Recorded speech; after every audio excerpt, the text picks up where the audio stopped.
Welcome to the 5th episode of the Crafting for Profit Live podcast. We are so excited that all of you are joining us today. Today's episode is about unveiling the truth behind craft business myths. So we feel like there are a lot of things that we hear and they aren't actually true. So in today's episode, we're going to be talking about some of those myths.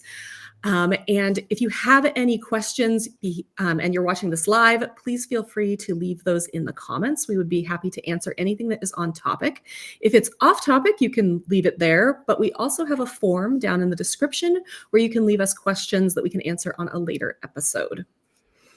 And if you want to help us out, be sure to rate and review the podcast on whatever podcast platform you are listening on. If you're on YouTube, comments, thumbs up, that type of thing also help us out.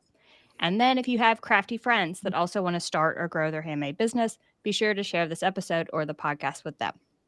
And now for our guest speaker today, it's Jamela Payne with Color Me Crafty, and I'm going to let Jamela introduce herself. Hello, everybody. I am Jamela Payne. I am the blogger at Color Me Crafty, and I started a craft business in 2017 after I decided I didn't want to bartend anymore. I just kind of quit my job. I didn't have any savings. It was terrifying, but I made it happen. That's awesome. I didn't know that about you, actually. I know, I'm shocked. That's like the opposite of my story. I'm the one that had to save up for years before I was too scared to quit. Oh, I was terrified. I had some friends kind of encouraging me, like, you're good at this. You can do this, So I did it. It was hard. It was hard, to leave what you feel like is security to go into something that is not a whole lot. Like working for someone else, I knew I was going to have a paycheck every week. But going into business for myself, you don't necessarily know that. It's definitely nerve-wracking when you finally make that full leap. Mm-hmm. So we have a couple myths today, and we're going to talk through them. And the first one is, you need to sell anything and everything to be successful. So we hear this quite a bit, like, I need to have a huge shop full of all the things before I'm even going to promote my shop at all, or I need to make a wide variety of projects, so that I appeal to everybody. So how did you decide what you were going to make and what you're going to sell so that you could be successful? So I was already crafting t-shirts and tumblers. I was doing the epoxy tumblers at the time, but t-shirts were my jam. So that's what I was doing mostly. I was doing a lot of glitter mom sport shirts. And when I decided to go into business for myself, I decided to try and do it without spending money that I didn't have. So I was working with what I had in my craft room, and it was a lot of glitter and a lot of t-shirts. So that's kind of how I decided. But it's overwhelming if you add too much to your plate, just like with anything else, adding too much to your plate becomes overwhelming and nothing gets done. Yeah, I feel like you also can't become an expert in what you make if you're trying to make 1,000 different things, right?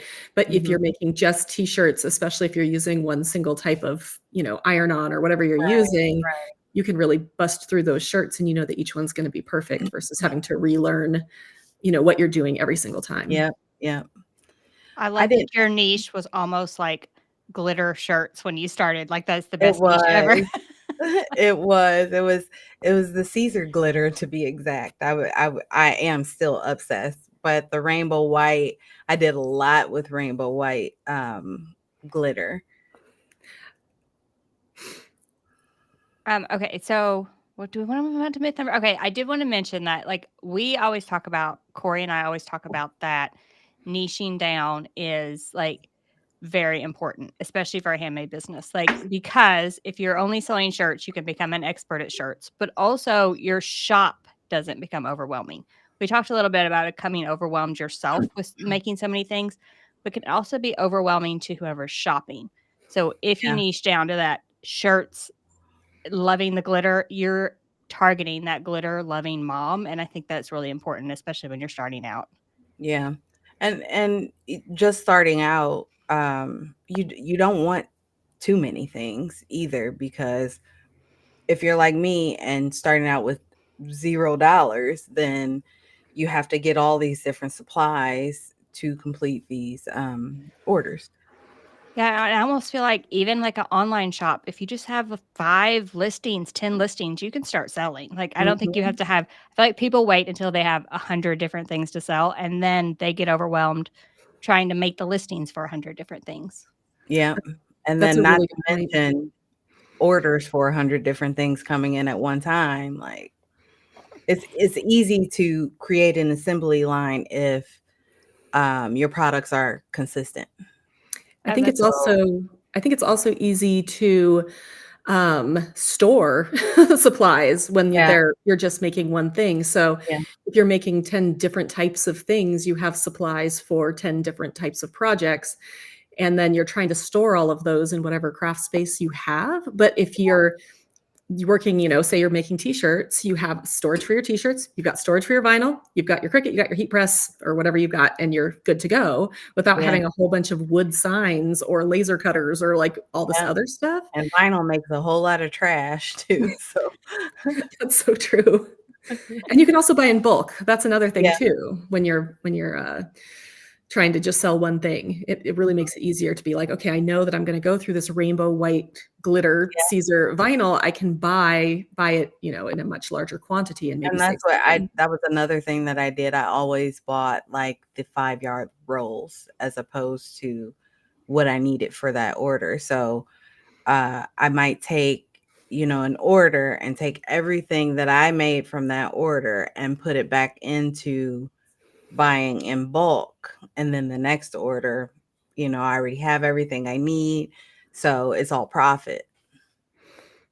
Yeah, and then if you're making a ton of stuff with, say, the rainbow white, when you get those orders, batching those all together and cutting them all Hmm. at once, weeding Hmm. them all at once, that becomes super easy. I love batching, by the way. I talk about this in every podcast episode.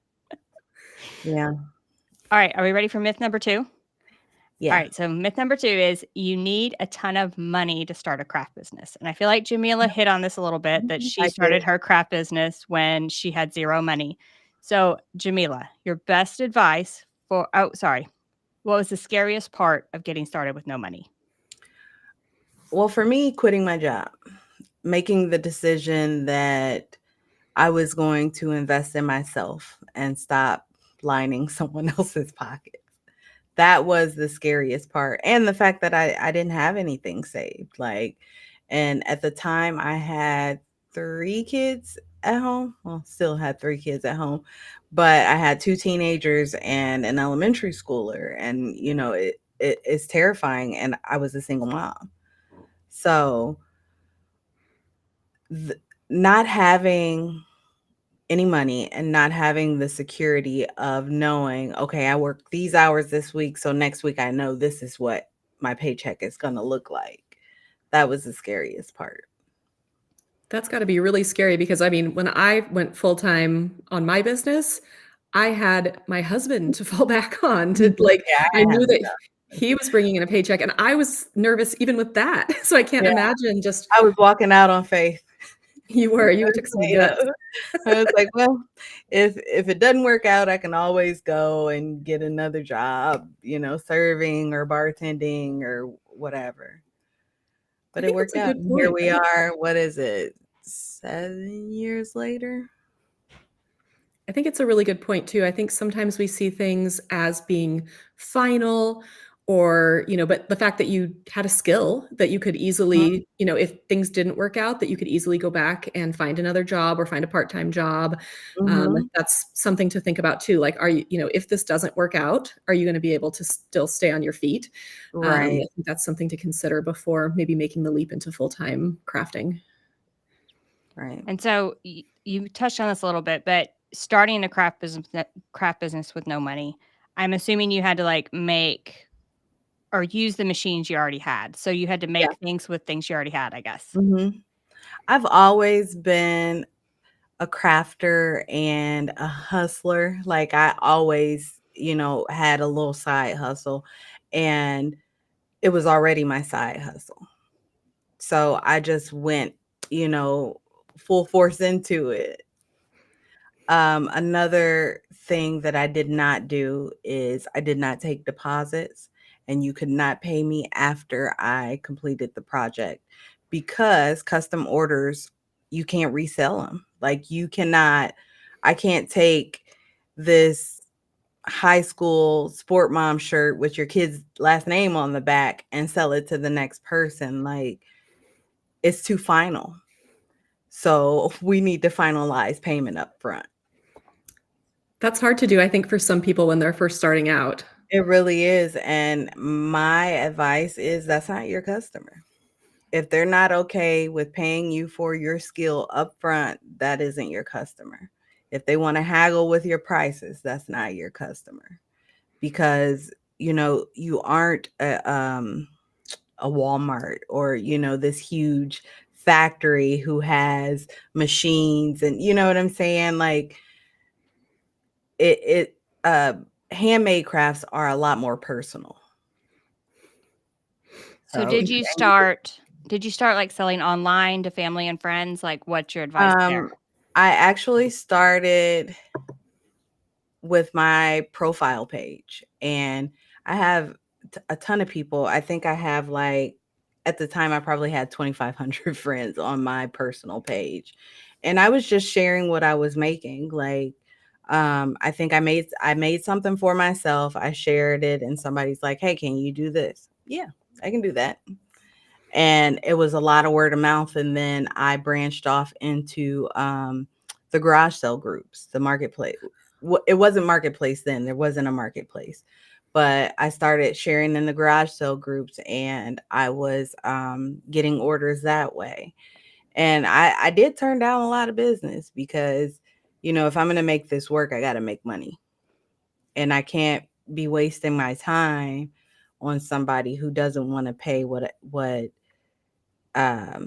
I feel my product is worth, because they're going to go to Macy's or wherever the big name store is and buy the top name brand at right now, I don't know, Coach bag for $500, but you can't pay me $30 for a handmade t-shirt that's customized with your name. Like, so I feel like your particular product, and like when you're customizing things, especially for moms and for schools, I feel like those are two really, really good pieces of a niche. Mhm. That really works really well for word of mouth as well, because if they're wearing things to, sporting events, Yes. or Yes, PTA I got night. a lot of orders that way too. Yeah, word of mouth was a huge factor, and I tried. Etsy wasn't huge for me. I did it for a while, and it just word of mouth was my best marketing. I feel like around here, that niche of like local schools is huge. Like, Yeah. people jump on that and do really great because, like, for me, my very small town, I cannot go online and find merch in the colors, the mascot with my name on it, besides a place that's hand making things. So, like, I feel like Not that's a only huge niche. that, they're boring. What you get from the schools, what the schools are selling is super boring most of the time, which made the glitter very popular. That makes sense. They're probably using one color of screen printing Mhm. and, on the Mhm. color of the school, and you're just getting like eagles across Yeah. the shirt. You're not getting the name, the particular sport, any sort of other No. customization, the glitter. You're just getting a plain t-shirt. And so if you can still show your school support, but look way better But doing it. and even with those, it could kind of to go back to that's just not your customer. Like, even with those plain boring shirts, there's sometimes 40, $50. If somebody can pay for those boring shirts, that 40 or $50, they can pay 30 to $40 for your custom shirt. I do feel like customization is such a great point, and I think we've talked about it a few times here, that, I mean, my name can be spelled you can spell Corey 10 different ways off the top of my Yeah. head with C's and different numbers of R's and different ways to say I at the end. Yeah. So as a kid, I never had anything personalized. And as an adult, if I want something personalized, I have to make it myself or I have to buy it from Trust somebody me, I like Jamela. completely understand that. Yep. My name, it's an Arabic name, but there's a million different spellings for it and pronunciations, and I've never seen anything in the store with my name on it. All right, so let's look at craft myth number 3. And this is one that I feel like is a really important one because I think a lot of people think this and it really stops them before they even start, going down the road of maybe starting a business. And that is that crafting is just a hobby and you can't make money. So, what is your best advice for transitioning from basically a craft hobby into a craft business? Well, okay, my best advice is probably the niche down, like figure out what it is you're going to make as a way not to overwhelm yourself. You can make money. What is it? What is the saying? Master of none. What? Oh, jack of all trades, master of none. There it is. Yeah. You just can't craft everything. And eventually with you trying to craft everything, something's going to be sloppy. You're going to start getting complaints, from customers. Things just, it's just the way life works. Something's going to go wrong if you have too many things on your plate. Yeah, it kind of reminds me of like the people who spin plates, right? Literally, this is the metaphor. If the people's like, you're going to start dropping plates, you're juggling too many balls. You are going to start, and that applies to not just everything that we have to do in a business, but if I'm trying to make 6 very different products or whatever, even that, you're going to start cutting corners. You're going to start getting sloppy and reviews, especially on sites where you don't have any control over them. Like if you get a bad review on Etsy, it's just there. You can't do anything about it. And so you really need to be putting out a high quality product with every single thing that you make. So I also feel like when people transition from craft hobby to craft business, they tend not to value their work. And you've talked about this just a little bit. And I know like you are into pricing and everything, so you get this. So how, like, what I feel like people need to learn that their time is valuable, along with just like if you are making a shirt, you can't just charge for the shirt and the glitter vinyl. You need to get something for you. You need to turn a profit. Like we are crafting for profit. So how do you start valuing your time as a business owner, not just as a hobby crafter? You need to make sure you're accounting for everything that goes into making that product, from materials to purchasing a design on Etsy, the time it takes to press that design on, any profit margins, overhead, because your machines depreciate, you use printer ink if you're sublimating. So all of those things, and profit margin, overhead, and labor are 3 things that get missed all the time with, pricing products. And that's why people think that they can't make any money because they're forgetting those things. And, they're charging $15 for a shirt. I remember probably a year after I started, someone was, wanted me to make a shirt, and I told them my price, and they're like, oh, well, such and such can do it for $12. Well, you go to such and such, because I can't do it for $12. This is how I feed my family. Yeah, I think that sometimes, oh, sorry, go ahead. It's hard to say no to business because it is, money, but I don't want to spend 3 hours on a t-shirt and make $2 off of that order. Like it has to be worth it. If you're going to make it a business, it has to be worth your time. It has to be worth your energy. I think that's very true. And I think I see a lot of this happening, especially with people who are retired, who they're like, my time, I've only got time, right? Like I've just got time. So I'm going to make things and not worry about charging for my time because they don't have a job or kids at home or any of these other things that they might, not be trading their time for. But I do feel like one that devalues the whole market, because then drops the price on everything and makes people not understand what it actually costs to make something. But then two, it's also devaluing the retiree's time. I mean, Right. your time is just as worth just as much when you're 70 as it is when you're 25. And people like to take advantage of people with good hearts, because I'm not saying that you can't, give away the occasional thing or do the occasional thing for free. But if you're spending your time creating and your money buying these supplies, you really should be charging for them. And sometimes I also think it's hard to be bold. Like you were just saying, like if you don't like my prices, that's my price. And sometimes Hmm. it's hard for people to say that, especially as a woman, right? So we're like, Yeah. well, you want it for 24 and I'm charging 30. I could Yeah. probably do it, but But so it's that's hard to be bold. $6. And by the time you've done that 10 times, you've lost $60. Yeah, that's And a great point. plus your time, plus the time it took. So yeah. I wonder if maybe using AI might actually be a great way to craft some responses when Yeah, people, I bet. obviously we Yes. didn't have that 7 years ago when you started, but I do feel like maybe something like Chat GPT could help, at least give you some language if you're struggling with saying no, especially if it's not in person. So if somebody emails you or messages you and they're like, "Can you do this for this price?" Going through something like Chat GPT can help you get some language around how you might respond Yeah. confidently. You don't need to copy and paste, but I find that if I am looking for some good words for something, go to ChatGPT, type in like, "Hey, I need a response for somebody who wants to buy a t-shirt for $22, but I sell them for $30 and I'm not willing to compromise on my price. Can you give me a kind but firm response that I can use to, deny this person's request?" Right. Saying no came pretty easy for me because I was coming from bartending.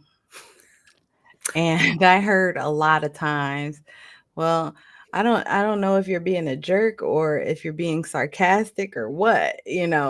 So it was a pretty simple thing for me to turn down business as far as the actual words. What was hard was the fact that I knew I needed the money. But I had to get in my head, if I take this order for this price, I'm not making the money I need. I need to waste my time on something that is going to make me that money. Yeah, I Yeah, and mean, if when you're they see that quality glitter sports mom shirt Mhm, on their mhm. friend at the football game, they're gonna come back. That's what needs to be I in your mind. actually have another one that did really well was graduation shirts. The family wants, shirts to wear to the kids' graduation, and you guys know I love my sublimation over glitter. So I would, put the words, the name, and then put their one of their senior pictures on there, and people loved it. You just can't buy that stuff in the store. I cannot walk Mm-mm. into Target and find something with my face on it. Nope. Nope. All right, so this like goes into myth number 4, I feel like. Number 4 is everyone will love my crafts. That's the myth. So we talked a little bit about like that's not your customer and finding the right customer. So what is your best advice for determining your ideal customer and like finding that audience for your projects? I would say pay attention to what people are asking you for. If you made one sport mom shirt and then 50 more people are asking you for it, that's probably your target audience. I think that's really good advice, to be able to look at, like, gosh, what's the word I'm looking for? Not reviews, but basically feedback, like just Yes, taking feedback. in Yep. that feedback, so that Yep. you can see like, okay, this is what people are really liking, because people who Mhm. really, really like something will take the time to write a review or to let you know. Or People who tell don't like 15 other something, people. Yeah. but the people in the Oh, there. middle generally don't, right? Yeah. So if your things are just average and you're not necessarily getting a lot of good or bad feedback, maybe it's like time to concentrate on the things that are really getting that good feedback. Right. And bad feedback isn't necessarily bad feedback, but it gives you a gauge on where you need to improve. Absolutely. And then you talked a little bit about like the glitter sports mom shirt and then doing the graduation shirt. And I also think that's really smart, like expanding sort of within the niche. So like Yeah. it's a personalized shirt for sports. What else could I personalize a shirt for Mhm. in that same like high school age range almost? Because it was sports Right. moms, now it's graduation moms. Yep. What else do they need? And so thinking about that type of thing, like what else would the same person need? I found this mom. What else does she need? It was crazy that those couple, few years where, I mean, I was all over town dropping off shirts to the private schools, to the public schools, meeting in parking lots, and it was wild. So like when you find something that you're really good at and people really love, like pay attention because that's your target. I also feel like your particular target in this case also, and you're talking about like instead of shipping, you're hand delivering things, right? So they're Mhm. getting to meet you. Yes, that is some of your time, but maybe that's a trade-off for you, or you include that in your pricing. And Yeah, then, eventually I started adding a few bucks for delivery yeah, if I I like, had to go too far. yeah. And I think it just creates community, right? I mean, Mhm. we talk about this all the time that there's just something really lovely. We talk about it in regards to craft fairs a lot, but it's just the same thing with your particular niche was that you were like creating this community, this high school community of all of these people from all these different schools. I don't know, it just is like, hey, I got that same shirt, but it's like, customized for my school. And I don't know, I feel like it just creates that like bond between Yeah, people that we just don't see very much, which I just right. love. And who doesn't love to cheer on their sports kid, right? I would get, people telling me all the time. I saw somebody at the school with a shirt on and I was like, Jamela made that, right? And she was like, yeah. And so That's awesome. yeah, it was pretty cool. So I think because of, this is number 5, but I feel like because of the way that social media works, Mhm. we see a lot of overnight sensations, right? We see a lot of people who go viral and then all of a sudden they have an amazing business. And so that's the way my business is going to go. So let's go back to even before you kind of left your bartending job. Like, tell us about your journey a little bit and how long did it really start to take you to actually make money with your crafts? Well, so I started selling in about I think 2015, 16. So it took me a year to even think in my mind, okay, I can make this work long term. And then I think it probably, even after I quit my job in 2017, it took me another year and a half, 2 years before I was comfortable.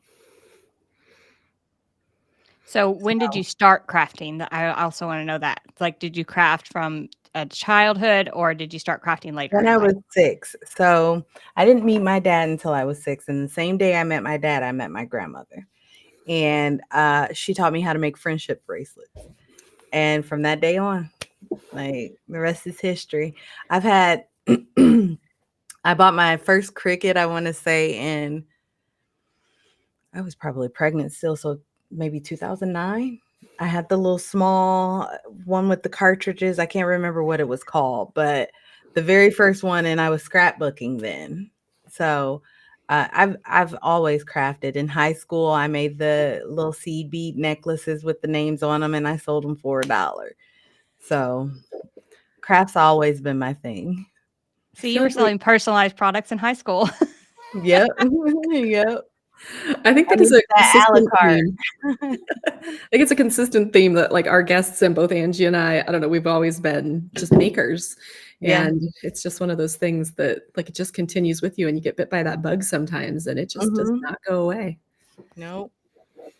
And I feel like that's important to this because it takes a while to perfect your craft, right? So it Yeah. takes a while to perfect like making, creating, using a Cricut machine, cutting vinyl, getting good at it, making sure it stays on the shirt because we all like I had that failure when I first started, right? So I feel like that part takes time. So the success part, even for those viral TikTokers, did not happen overnight. They were No. crafting for years before that. They had been cutting with their Cricut machine for years before that. And it like appears to us that it happened overnight, like the viral butter shirt. We mentioned this in every episode that there was a viral butter shirt on Instagram.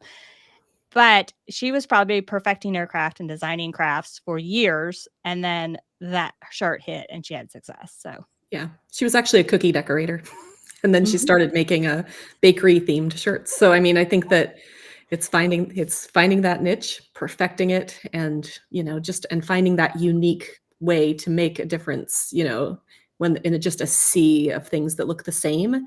Like you said, how do you stand out? You're using glitter. You're making moms look way better than they would in Right. just their, plain shirt. Yeah. all right. So wrapping this up, our last question for you, Jamela, is what advice do you have for someone thinking about starting a craft business? Start where you are. Look around your craft room and figure out what you have that you could potentially sell or make to sell and be good at it. And the second thing would be to make sure you're pricing your products properly. Make sure you're not leaving out anything. I think that pricing your products goes right into that quality. You Mhm. can charge more for a quality product. So Mhm. we get a lot of people, I think, in some of our Facebook groups that we host that are like, hey, I made this tumbler, but it's kind of ghosted at the top. What could I sell it for? When really that's just practice. That's not for Yeah. sale. It might Yeah. go in a misfits bin at a craft Yeah. fair, that kind of thing, but that's just learning. It's Yeah. not selling. So until you can perfect that product, you probably shouldn't even price it, because Right. you want to make sure Right. you're pricing basically the best product you can make. Yeah. Yeah. And then perfecting before you start selling. So you're not that person that lists a tumbler and sells 50 before they've ever made one tumbler. Oh Like my God. that happens all the time. All the time. All the time. I got a sublimation printer But and now it I have an order for 50 shirts. Well, maybe you yeah, should figure out how to make it's shirts not first. even just for crafting though. Like this happens everywhere. I've been seeing a lot of it lately in, some of the groups that I'm in for things that you really should not be charging for if you don't know what you're doing. Okay, so do we want? I'm going to do a last call first of all for the YouTube Live. If you're joining us for YouTube Live, you can ask any last minute questions in the comment section. We are going to talk about those in a second and like pull some of your questions. And then Jamela has an offer for you. So she has a free masterclass called Profit First for Crafters. And so I'm going to let Jamela talk about that a little bit. And I'm going to put the link up. It is jamelapayne.com/profit first master class. And that will be in the podcast notes as well as the YouTube description. So I'm going to let Jamela talk about that. So profit first is, I guess, a mindset change. In most businesses, you think about your profit as whatever is left after your expenses are spent or are paid. And with profit first, you just kind of reverse that, and it creates a mindset, or I can't think of the word that I'm trying to say. Your profit comes out first and your expenses from everything else. And the reason why this works is it makes you smarter as far as your expenses go, because this is all you have left for those expenses and you're getting paid regardless. I don't know if I explained that well or not. So Jamela and I love Profit First. We talk about it quite a bit. We don't know many other people who use this method, but we want everybody to, because it has been an absolute game changer in my business for the last year. So I have a profit account and I don't touch it. I touch it 4 times a year, every quarter. Yeah. And that money just sits in there and grows. And it's just amazing to not feel like profits whatever is left over. It's actually there. It grows every time. I take half of it out every quarter and I use it on whatever I need to do. Sometimes I put it back in the business. Sometimes I pay off debt. Sometimes my husband and I go out to a nice dinner, whatever it is. And I keep half of it in there. So then the next time when I'm making money, then I have even more in my profit account. It's just like watching that grow over the last year has been magical. So basically, you have a pot for everything.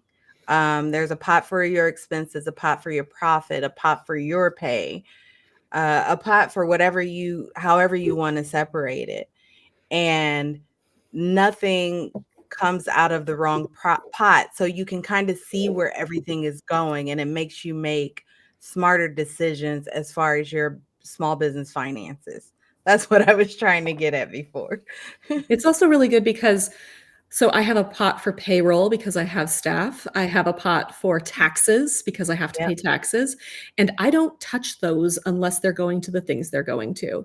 And I that actually means, just no, go ahead. started a retirement pot. Yep, I have a retirement pot. I just started it a couple months ago, and I think in your class you talk about the banking system that we both use. Hmm. It's through a bank called Relay Bank. It's set up for profit first, so it makes it really easy. I don't know. Take Jamela's class. I am not a numbers person. I have advanced degrees in English. I mean, like I went as far away from like doing math as I can. So accounting has always been a struggle for me. Like I've probably cried more in my business about accounting than I have about anything else. And last year, I mean, it's been a year. I started it a year ago, and it's like magic for me. I don't know. I'm just going to go on and on about how much I love this system. So if you don't like numbers, or if you're having trouble paying bills, some of your business bills, that kind of thing, it really does help you focus on like, okay, this is the money I have to spend, and I can't spend more than that because I can't touch the Right. taxes pot. That goes to taxes. Right. And I can't touch the retirement pot because that's paying for my bills when I'm old. And Right. so you really like know what you basically know what you're working with. And I love it. Yeah, I do I feel too. like both of you have tried to talk me into this, and you are like convincing me right now. Like the Yeah, wheels are turning it's here. awesome. It's It's awesome. amazing. It sounds very overwhelming because you have the pots for everything, but Relay Bank makes it super duper duper simple. Like you can see everything on one screen. Like, yeah. You can transfer stuff between pots Yep. seamlessly, like Yep. instantly. I don't know. I It is have absolutely. mine set up to automate, so everything comes into an incoming account. And then I have percentages set up for it to go into the other pots. Yeah.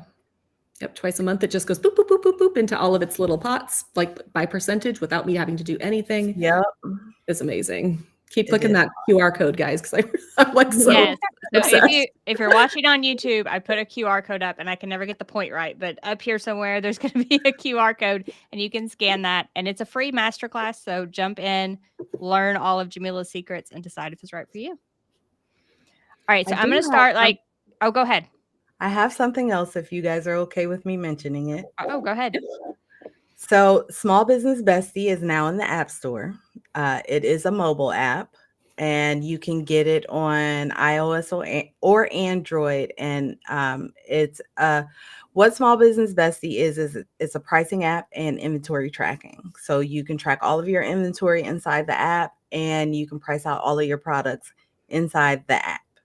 And it does come with a free 3-day trial. Where can they find that?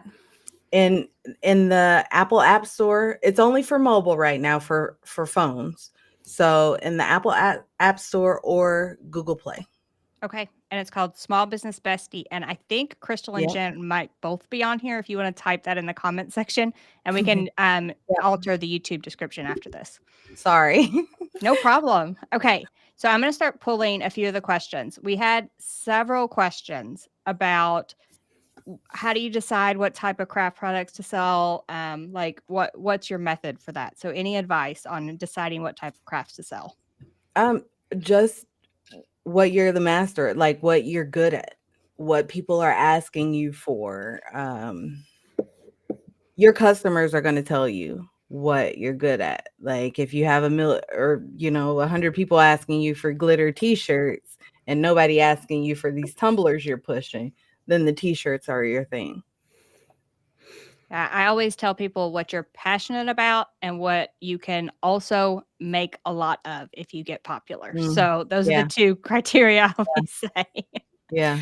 I think we talked about finding a niche, but I also feel like putting your own spin on things, because I think there's a lot of people out there say making true crime sublimation tumblers. I swear at the last craft fair I was at, there were 3 booths that had weird murdery Tumblrs that were about like true crime or crime shows, which is hilarious because people love that kind of stuff, right? Mhm. But there was nothing But setting you those want three yeah. vendors apart. So at that point, it was just price, and nobody wants to compete on price, right? It sucks to compete on price.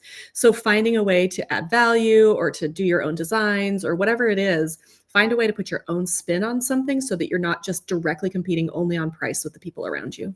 And I think that's kind of what set me aside besides the glitter is that I taught myself how to create my own files. So I wasn't running to Etsy and making a or buying a file. I was actually making my own. I think that's huge. I know it's difficult for people to think about maybe creating their own designs. There are a lot of really good resources out there. And if you really think that that's something that you want to do, I don't know, I think that's a really good way to invest in Mhm. yourself.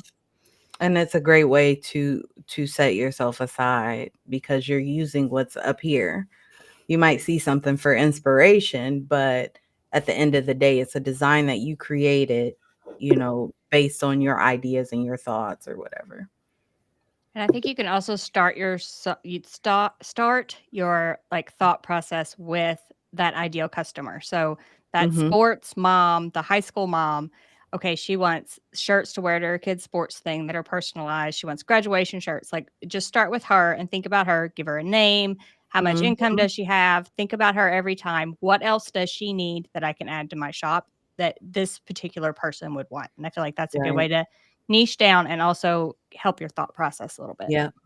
Yeah. Yes, maybe she needs a matching sublimation glitter tumbler to go with Yeah. her shirt, Yeah. but it's school themed and it has the logo on it. And it's personalized. It has all the things that the shirt has that she loves, and now it's just another iteration of that, that sort of thing.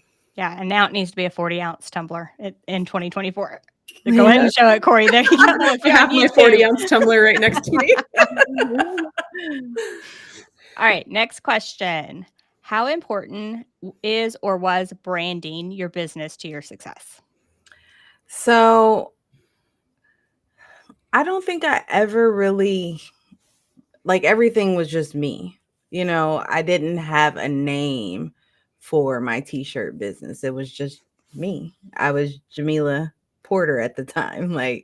So everybody knew me specifically by name. Now, I did have my blog already, and I think people knew me more as Jamela as opposed to Color Me Crafty. So I just kind of ran with all of my social handles are my name now, and I still have my blog, Color Me Crafty. But in the beginning, for me, it just wasn't that important because I didn't have a job. It was more important to get the things out there and make some money. Having a website was not on my radar. Selling on Etsy was not on my radar because even though it's, what is it, 20 cents per listing, that's still money coming out of my profit. So I thought it was best to work with what I had and what was free. And that was, excuse me, that was my Facebook page and those garage sale sites and word of mouth. So I didn't even worry about branding in the beginning. Now, though, I have a couple, I guess, different brands for different things in my business. And I still stick with the same, at least, colors for any different part of my business so that they see those colors and they know, okay, that's probably Jamela. Yeah, I think it's helpful too. You have a memorable name, right? There's not like 100 Jamelas running around. If your name is Right. Jennifer Smith, this might not be like the best option because who made that? Jennifer Smith. Which Right. one? Right. Right? Right. If Right. you're from my generation, I think I had like 3 Jennifer Smiths just in my high school graduating class. I mean, it was just like a lot of, if you have something unique like a name like that, I think Mhm. about Jennifer Maker, right? Like her Mhm. name is so memorable. And so Right. it works Right. really well. I feel like Angie Holden's name is starting to become, I don't know if people know me because like people will still greet me as like, hey, make stuff. Like that's my name if I see them in person. So it's like, I don't think my name as Corey George is as recognizable as some other names. So it might be something to think about as well. If you have a name that a lot of people have, you may want to start with a business name. Yeah. I almost Yeah, think I that can see that. starting how you started. So you started like selling on your personal Facebook. It was almost like your name was your brand in a way. Because like Yeah, does that make sense? Like that's what yeah. people recognize. That's what people knew. It was like your name Mhm. was your brand in the beginning. And like that if when they saw that glitter sports shirt, Jamela made it. Go to her Facebook page and ask her for one. So that was almost And like it was your brand. And then the glitter and high yeah, that's school what I was gonna mascot. say, like, my designs and things. I wish I had Yeah. grabbed the shirt before I sat down because I still have them all, they last forever. But, I think that also became part of my brand is the style, the way my designs and the way I did things. I think anybody who's making products, the style of your products, the way you photograph your products, the way Yep, you name your products, all of that yep, goes into your brand, even if you don't recognize that it's part of your yeah, brand. And at a certain point, it's almost like your personal style leaches into your brand a little bit for some people. So it's often your personal style at first, maybe. And then you right. might grow your branding, like you said, your colors and that type of thing later on. All right. I think I have one more question here. As a crafter for profit and a coordinator of business shows and now retired, I really struggle with vendors in my shows who are selling their similar items for considerably less than myself. So any advice for those people struggling with pricing on that type of thing? I would stick to what you're doing. Um, in my experience, I have a whole formula for pricing. So, in my experience, when people come in less than that, there are generally some quality issues because they're having to do a whole lot more to make what you're making on one item. I wouldn't look at your neighbor and try to figure out how they're selling things for so much less because to be honest, it's not your business. Your business is your business. And if it's working for you, then I would just, stick with it. I think this is If also, oh, sorry, go ahead. I interrupted. if if you think that you may be charging too much, I would try to figure out a formula, for that. I think this is also where like I said before, you can set yourself apart in other ways, whether that's through your own designs, Yeah. something that you can value add. If you're selling tumblers, maybe you're also selling, little gift card holders that go with them to give as gifts or whatever it is, like just adding a little bit, something to set you apart from the other people and like make it more, make people want to be able to pay. We're using my words very well all of a sudden. Basically, you want something that will let people, pay more without feeling like they're not getting as good of a deal. Yeah. I do like the quality thing, I think is the most important thing for me because I feel like when people are paying those handmade prices, they are expecting something bespoke or handmade and for it to be really nice when they get it. And when it's not, those other people are going to lose business and hopefully you'll gain it because you have the quality product out of the group of the people. I've had several people go to someone else because they were cheaper and to come back and ask me, can you fix this? No, I can't. But what I can do is charge you what I was going to charge you and make you a new one. Yes, 100%. I do think it's harder when you're at a craft show and you're sitting there and the person next And to you're you is, watching. Yeah. yeah, they're half the price and their You products know, are it going off the table. it surprises me. The craft shows that I've done, they kind of make you specify what you're selling so that there aren't two crafters with super similar products. We So did hearing Corey say that, the similarities and the true crime tumblers, and then this question or whatever, like it's really surprising to me because I thought that was something that people did across the board. Yeah, I mean, if this person is a coordinator of shows, maybe that's something to think about. Like, try and get a wider variety of people, of sellers. Yeah. I think that's a really good idea. We did do a whole episode on craft fair tips and tricks. If you guys want to go back to listen to that episode, we talked about different ways to make yourself stand out at a craft fair. So that's another whole episode on this topic. If you want to listen to us talk for a whole other hour on craft shows, then there you go. All Okay, right. I think that's all the questions from the chat, unless you saw another one. So otherwise, we want to thank Jamela for coming on. Thank you so much. And Thanks for having me. Yes, I say so. Be sure to follow Jamela on social. We'll have her social links below, and also that app she was talking about, Small Business Bestie. She has a free trial, and you can use it to try out the pricing calculator. See if you like it. Check it out.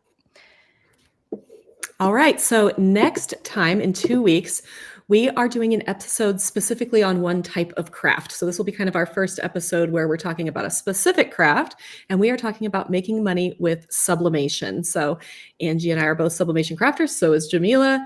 We are going to be talking to Miss Courtney Brickner. So if you know Courtney from the Crafty Brick, you know that that girl is just so full of joy, and we are so excited to have her talk about her sublimation business. That is going to be on YouTube on April 25th, and then the podcast will come out the next Monday on April 29th. You can sign up for a reminder down in the description below in the podcast notes, so that you'll get a newsletter, an email from us with a reminder to watch that. And we are really excited about that episode too. And just a reminder, share this episode with any crafty friends that want to start or grow their handmade business. If they need to know about these craft business myths, you need to share it with them. And then if you want to help us out, leave any ratings or reviews on your favorite podcast platform. If you're listening on podcast, if you're on our YouTube channels, like and comment, and that helps us. And also subscribe.